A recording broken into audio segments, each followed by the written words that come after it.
Welcome to Storytime. Enjoy with me. Happy New Year, by Kathy Burke.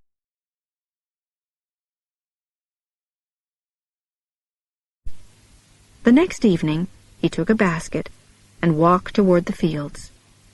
These sweet potato fields belonged to a widow, Lu Sao, and her only son, young Sao Pao. Lu Sao knew that New Year's Eve was a good time for people to steal sweet potatoes because she would be busy cooking and couldn't watch her fields. So this year, she decided to take her son to the fields to guard the potatoes. She put up a tent for Sao Pao to sit in, left him, and went home to continue her work. Sao Pao sat silently in the darkness, waiting and listening. He had brought a big stick to beat any thieves with, and he felt very serious and brave and strong.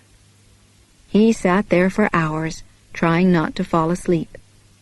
Just as his eyes were closing, he heard a small noise. He looked out into the dark night and saw a person walking very quietly along the edge of the field. He couldn't see if it was a man or a woman. He watched and waited. This person then went into the small temple at the edge of the field, where people came to pray to the Buddha of Earth. Sao Pao went quickly to the temple and hid inside. He saw the person, a man, kneeling in front of the Buddha and whispering. In the darkness, Sao Pao recognized his old teacher, Mr. Ye. He was curious to know what Mr. Ye was saying, but he couldn't quite hear, so he moved very quietly nearer to the Buddha. He heard Mr. Ye asking, "Buddha, what should I do?"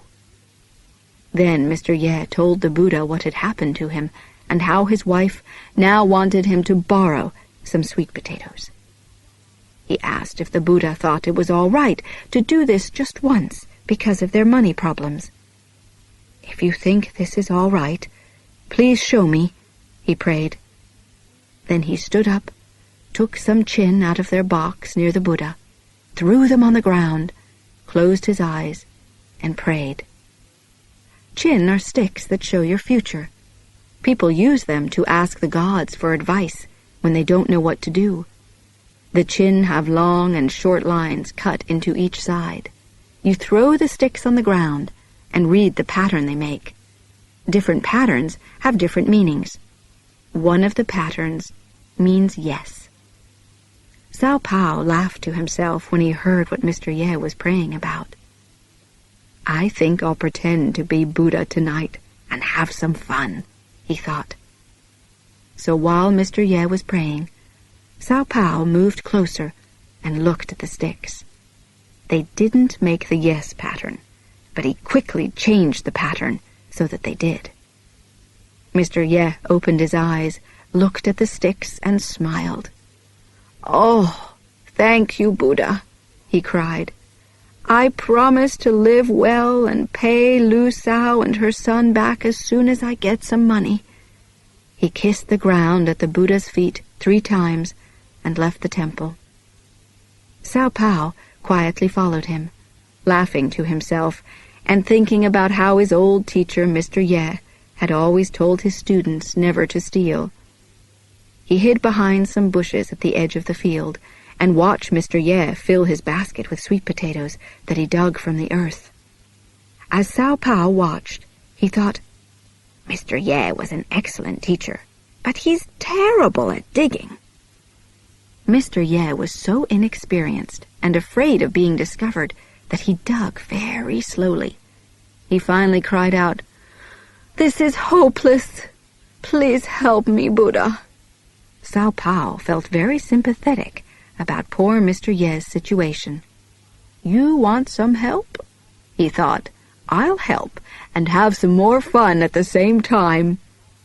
He took out his knife and started digging up sweet potatoes. He could do this very quickly because he was so experienced.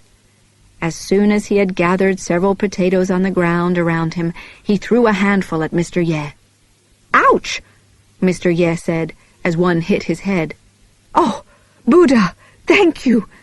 The potatoes continued to rain down all around him as Sao Pao threw them from behind the bushes. Mr. Ye was amazed. He thanked Buddha again, but asked him to slow down a little. When Sao Pao, the little Buddha, thought that Mr. Ye had enough, he stopped. Mr. Ye then finished filling his basket and walked slowly home. Lu Sao finished her cooking and came to get her son. She was very angry when she found the tent empty, holes everywhere, and many of her sweet potatoes gone. "Look at this mess!" she shouted. "Did you fall asleep? Where are my sweet potatoes?" "Mr. Ye stole them, Mother," Sao Pao told her with excitement. "Sao Pao, don't say such things about your old teacher, who is such a good man and has helped so many people." Sao Pao cried, "But it's true, Mother, and I helped him." Then he told her the whole story.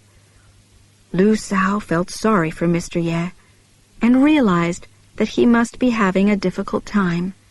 So she decided that the next morning she and Sao Pao would go and wish Mr. Ye and his wife a happy New Year and take them some of the delicious New Year's food that she had cooked. The next morning, as Lu Sao and Sao Pao were walking up to Mr. Ye's house, they heard Mr. and Mrs. Ye talking happily to each other. They stood under the window to listen and were very surprised to hear what they were saying. "Old woman, help yourself. Eat some lovely pork with red wine." "Old man, don't be shy. Have some nice cold sliced pork." Sao Pao was very upset. "He lied. He's a thief. He stole our sweet potatoes, but all the time he had money to buy pork." "Quiet, son," his mother said, and she looked through the window to see what was happening.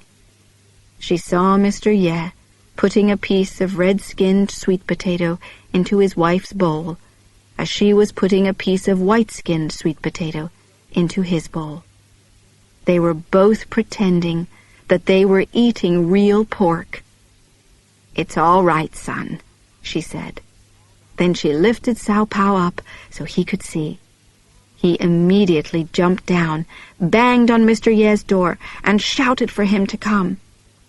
When Mr. Ye heard Sao Pao, he jumped up from his chair, frightened, and whispered to his wife, "Oh no, Sao Pao's here. Quick, hide these."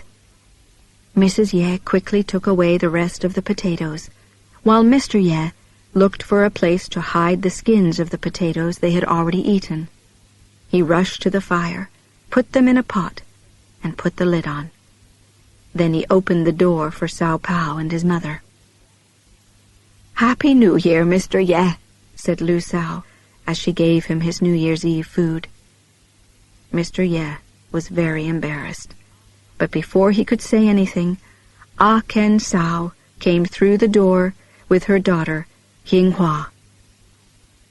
"Mr. Ye," Ah Ken Sao called, "we've just come to thank you again for giving us Ah Ken's money and making our New Year such a happy one.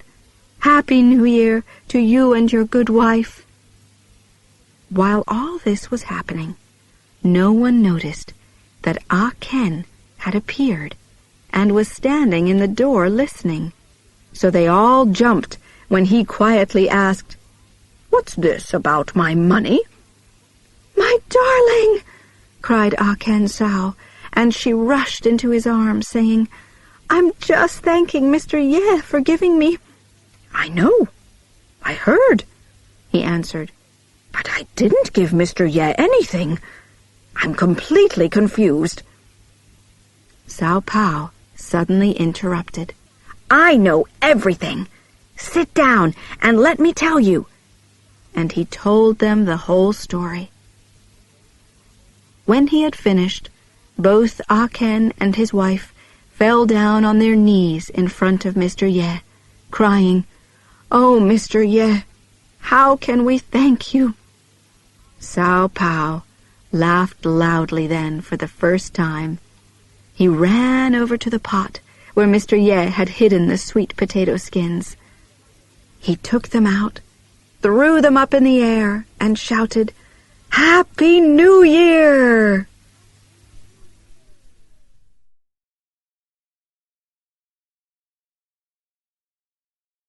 The end.